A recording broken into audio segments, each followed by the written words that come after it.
Mas a questão que nós elaboramos aqui é a seguinte: se o diabo só faz o que Deus determina, então para que Jesus, que sempre fez a vontade do Pai, se manifestou? Aí eu cito o texto de 1 João 3,8. Para isto o Filho de Deus se manifestou, para desfazer as obras do diabo. Olha, Jesus contra a vontade de Deus. Está vendo, pastor Heber? A primeira parte da pergunta é se o diabo só faz o que Deus determina, então para que Jesus, que sempre fez a vontade do Pai, se manifestou? Já que ele veio desfazer. Desfazer, quer dizer, vai lutar contra o próprio Pai? 3 minutos, pastor Granconato. Essa pergunta serve para qualquer coisa. Qualquer coisa. Eu posso transformá-la no que eu quiser. Eu posso falar assim: por que Deus criou o homem, sabendo que o homem iria pecar, e depois enviou seu filho para salvar o homem? Qual é a lógica disso? Tem resposta. Qual é a lógica disso? Por que eu faço o homem, coloco o homem à prova, sabendo que o homem iria cair, e depois eu envio o meu filho para salvar o homem que eu, na realidade, criei sabendo que iria cair? Ou seja, eu criei um problema, eu criei um imenso problema, e aí, sabendo do que iria acontecer, sabendo que esse problema seria criado, eu vou lá e crio esse problema, sabendo que depois teria que enviar meu filho para desfazer o problema que eu sabia que eu estava criando. Qual é a lógica disso? A pergunta é uma pergunta que ela anda em círculos. Ela anda em círculos. O que nós sabemos é isso. O que nós sabemos é que Deus tem um plano. Esse plano de Deus envolvia o quê? Envolvia a criação do homem, envolvia a criação de Satanás, envolvia a queda de Satanás. A Bíblia fala dos anjos eleitos, ou seja, existem anjos não eleitos. Então envolvia a queda de Satanás, envolvia a queda do homem, envolvia o envio do seu filho, mesmo apesar de todo o sacrifício que seria necessário, envolvia a salvação pela fé no seu filho, envolvia o crente lutar contra o pecado e contra Satanás, envolvia o Filho do Homem desfazer as obras de Satanás. O seu plano envolvia tudo isso. Agora nós podemos dizer, por que, se havia inúmeras outras possibilidades, Deus escolheu esse plano que envolvia tudo isso? O porquê de Deus ter escolhido esse trajeto, essa trajetória, está na sua sabedoria infinita. Deus decidiu, na sua soberania infinita, construir a história desse jeito. Desse jeito, Deus pôde mostrar a todo o universo, angélico e humano, a sua misericórdia, a sua ira, a sua graça e a sua infinita sabedoria. Em Romanos 11, por exemplo, a Bíblia fala que Deus endureceu os corações dos judeus e depois os provocou em ciúmes com os gentios para que os judeus crescem de novo. Que lógica existe nisso, em ficar fazendo e desfazendo?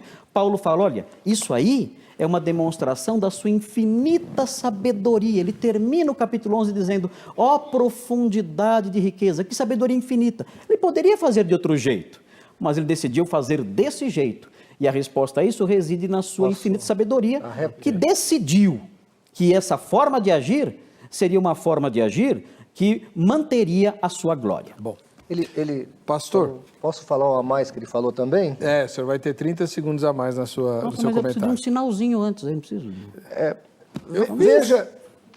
Veja bem, o pastor citou Romanos 11, ele não leu 2. O capítulo 2 de Romanos fala o porquê Deus entregou o coração das pessoas para ser endurecidas. Lá está escrito. Quem está lendo, quem está ouvindo aqui, quem está assistindo o debate, está percebendo que eu estou tentando responder as perguntas e eu sei que é difícil respondê-las. Agora, quem está fugindo das perguntas não sou eu. Eu estou fazendo a pergunta para o pastor, eu gostaria de uma resposta. Resposta não foi dada. Resposta não está aqui. Ela não foi, nenhuma tentativa de dar a resposta foi feita. Mas eu queria que quem está em casa prestasse atenção, porque tem muita gente virando calvinista, prestasse atenção no que você está virando. Amém. A pessoa tem que saber qual é o Deus que ela está servindo. Eu vou ler o que Calvino escreveu na Instituta, no caso aqui em PDF A1.16. Calvino fala assim, imaginemos, por exemplo, um mercador que, havendo entrado em uma zona da mata com um grupo de homens de confiança, imprudentemente se desgarre dos companheiros, em seu próprio devagar seja levado a um covil de salteadores, caia nas mãos dos ladrões, tenha os pescoço decapitado, sua morte não fará meramente antevista, não será meramente antevista pelo olho de Deus, mas além disso é estabelecida por seu decreto.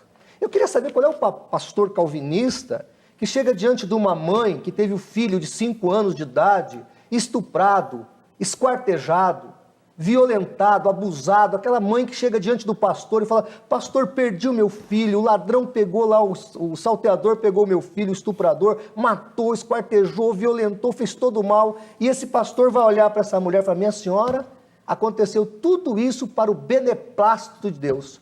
O diabo que agiu ali foi a mão de Deus. Deus ficou feliz lá no céu, sentiu orgulho, ficou grato com isso que aconteceu.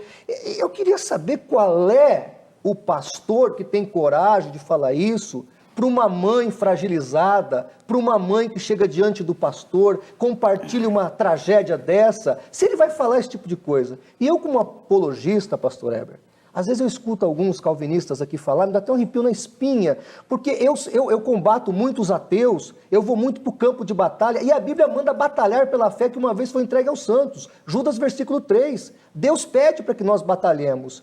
E eu fico assim pensando, meu Deus, quanta ferramenta esses calvinistas dão para os ateus virem contra nós, os evangélicos, os cristãos, atacarem a nossa fé, não propõem solução. E eu queria te falar uma coisa, eu tenho fé, tenho vontade ainda de escrever uma tese de mestrado sobre o ateísmo que impera na Europa, que hoje é só 5% de europeus que são protestantes, que outrora eram calvinistas. Esse calvinismo que teve um momento ali na Europa, que ele, na hora do iluminismo, ele causou tanto ateísmo, tanto ceticismo. E eu acho que o pastor Graconato, se me permitir, deveria tomar cuidado com algumas colocações, porque as pessoas mais frágeis na fé, com certeza, podem ter a sua fé diluída nesses argumentos que, ao meu ver, são argumentos terríveis.